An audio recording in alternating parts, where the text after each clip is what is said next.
এবার দেখো তোমাদের 21 নম্বর প্রশ্নের সমাধান। এখানে বলা আছে আয়তাকার একটা মাঠের দৈর্ঘ্য প্রস্থের 1.5 গুণ, প্রতি বর্গমিটার 1.90 টাকা দরে ঘাস লাগাতে আমাদের খরচ হয় 10,260 টাকা। এবং আরো একটা তথ্য দেওয়া আছে যে প্রতি মিটার 2.5 টাকা দরে ওই মাঠের চারদিকে যদি তুমি বেড়া দাও তাহলে সেখানে আমাদের মোট কত টাকা ব্যয় হবে। এই প্রশ্নের সমাধান দেখো আমরা করব এখানে। যে আমাদের প্রথমেই বলা আছে যে দৈর্ঘ্যটা প্রস্থের 1.5 গুণ, তাহলে আমরা ধরে নিব হচ্ছে যে মনে করি বা ধরি প্রস্থ সমান ক মিটার। তাহলে প্রস্থ যদি ক মিটার হয়, দৈর্ঘ্যটা হচ্ছে প্রস্থের 1.5 গুণ, তাহলে দৈর্ঘ্যটা কি হবে? দৈর্ঘ্য সমান 1.5 গুণন ক মিটার এত মিটার। তাহলে এখান থেকে আমরা যেহেতু আয়তাকার এই মাঠের দৈর্ঘ্য এবং প্রস্থ বের করছি, এখান থেকে আমরা বের করব এর ক্ষেত্রফল। অতএব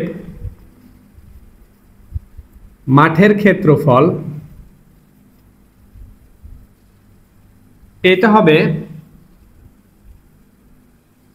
1.5 ক দৈর্ঘ্য এবং প্রস্থ, অর্থাৎ দৈর্ঘ্য হচ্ছে 1.5 ক এবং প্রস্থ ক এত বর্গমিটার, যেটা আমাদের আসে 1.5 ক স্কয়ার বর্গমিটার।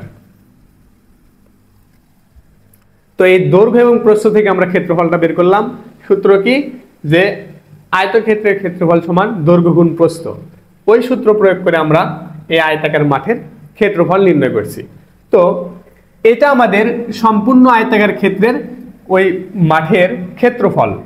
এখন আমাদের বলা আছে যে প্রত্যেক বর্গমিটার 1.90 টাকা লাগে হচ্ছে ঘাস লাগাতে। তাহলে এই পুরো ক্ষেত্রফল যে আমাদের আছে 1.5 ক স্কয়ার বর্গমিটার, এইটুকু ঘাস লাগাতে কত টাকা খরচ হবে এটা আমরা বের করি। যে 1 বর্গমিটার ঘাস লাগাতে খরচ হয় আমাদের 1.90 টাকা। তাহলে আমাদের যে ক্ষেত্রফলটা আছে এইটুকু দেখো। অতএব 1.5 ক স্কয়ার এই বর্গমিটার যদি আমরা ঘাস লাগাই তাহলে আমাদের খরচ হবে 1.9 এর সাথে এটা গুণন।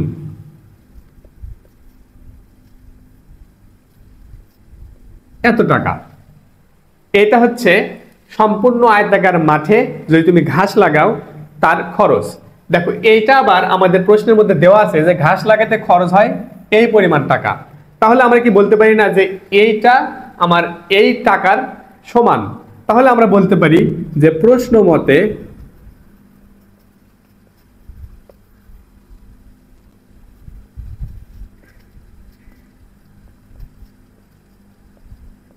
এই টাকাটা এই টাকার সমান।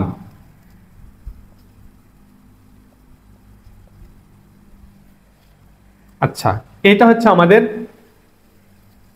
এবার দেখো এটা কি আসে, এই ক স্কয়ারের সাথে এই পুরোটা আমাদের গুণ অবস্থায় আছে।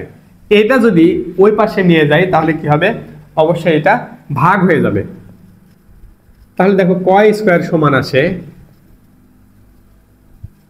10,260 ভাগ 1.90 গুণন 1.5 বা ক স্কয়ার সমান এইটা ভাগ করলে আমাদের হয় 3600। এখন দেখো এই কর সাথে যেহেতু স্কয়ার আছে, এটা আমরা যদি স্কয়ার ওই পাশে পার করে দিই তাহলে এটা হবে √3600, যেটা আমাদের আসে ক সমান 60। তাহলে আমরা ক কি ধরছিলাম? ক ধরছিলাম হচ্ছে আমাদের প্রস্থ। তাহলে আমরা এটা বলতে পারি যে এখানে প্রস্থ সমান 60 মিটার। আচ্ছা, এখন দেখো দৈর্ঘ্য যেহেতু প্রস্থের 1.5 গুণ, তাহলে আমরা দৈর্ঘ্যটা লিখতে পারি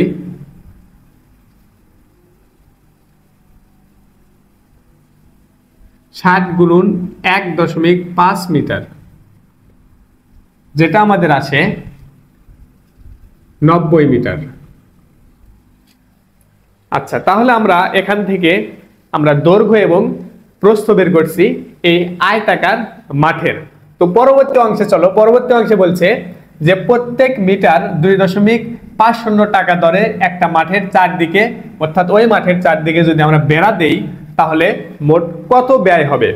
এখানে একটা বিষয় যে মাঠের চারদিকে, অর্থাৎ আয়তাকার মাঠটা যদি হয় এইরকম এবং এর চারদিকে যদি তুমি বেড়া দিতে চাও তাহলে দেখো এটা হবে আমাদের চারদিকে যদি বেড়া দাও এটা পরিধির সমান।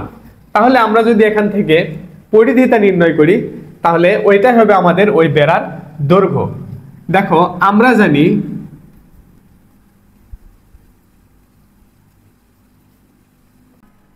এই আয়তাকার মাঠের পরিসীমা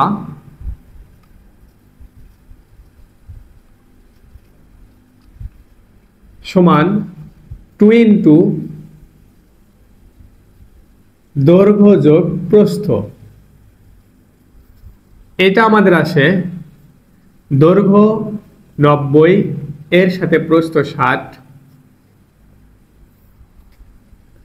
2 গুণন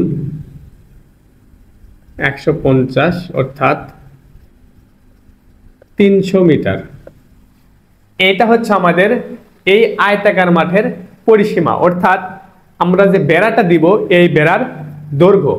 এখন দেখো বলছে যে প্রত্যেক মিটার বেড়া দিতে 2.5 টাকা খরচ হয়, তাহলে 300 মিটার বেড়া দিতে আমাদের কত টাকা খরচ হবে। আমরা এখানে লিখি 1 মিটার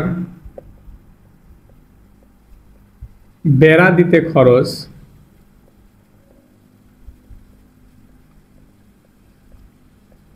2.5 টাকা। তাহলে 300 মিটার বেড়া দিতে আমাদের খরচ হবে 300 গুণন 2.5 টাকা। দেখো এটা আমাদের গুণ করলে আসে 750 টাকা। এইটুকু খরচ হবে আমাদের এই পুরো মাঠের চারদিকে যদি আমরা বেড়া দেই। তাহলে আমরা বলতে পারি এটাই আমাদের উত্তর।